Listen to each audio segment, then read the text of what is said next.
Blessed and happy Sunday to all of you, my dear friends, my dear brothers and sisters, my dear good people of God, faithful followers of the Daily Gospel Reflection with Father Jack, my dear kababayans. Today is April 28, 2024, and today is the 5th Sunday of Easter, Year B.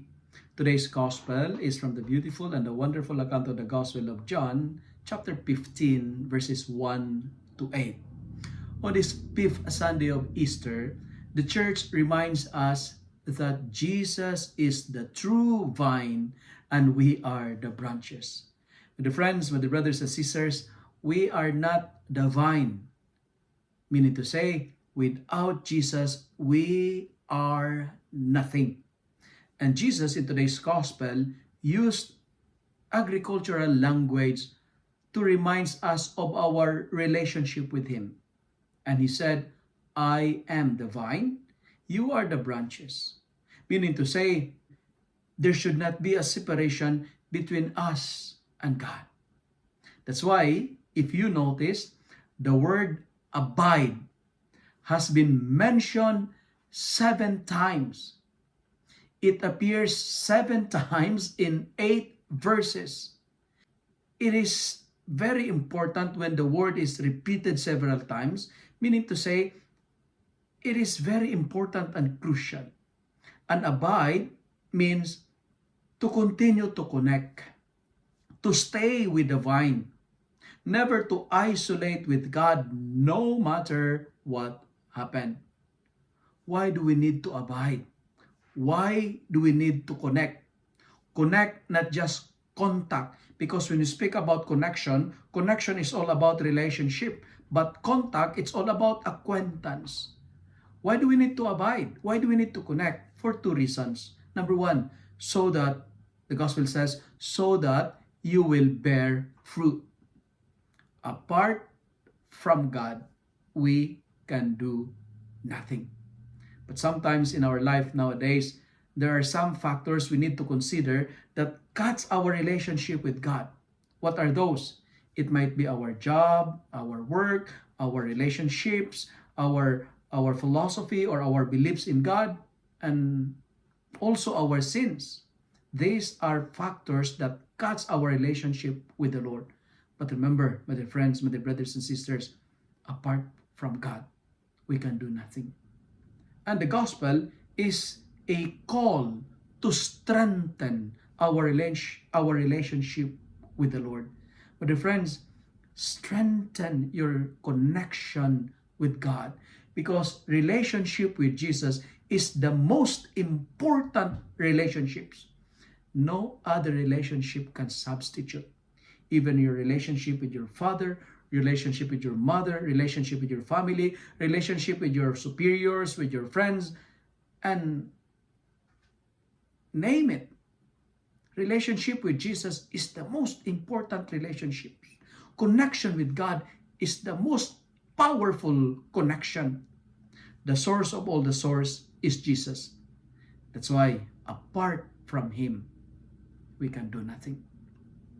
And removing ourselves, isolating ourselves from the Lord, will make us fruitless, lifeless, and useless. Our goal is to produce fruit. Fruitfulness is our mission. Production is our mission. And the second reason why do we need to abide, the second reading says, we need to abide, we need to connect with the vine so that our prayers will be granted. Ask for whatever you wish and it will be done for you. This is the message of our second reading. To abide is not merely to talk or to mere talk or word, but something real and active. It is not enough to say, hey, I'm connected. It's not enough to say, hey, I am Christian, I am a believer, I am a Catholic. We need to prove it. We need to show it. That's why the second reading says, let us love not in word, not in speech, but in truth and in action. We cannot love God. We cannot keep His commandments without concrete works of charity, without concrete works of mercy.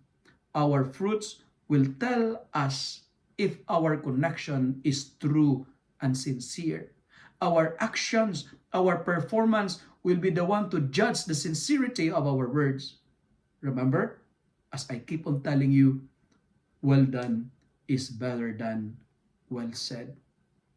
Practice is more powerful than theory. Execution is more important than well done planning.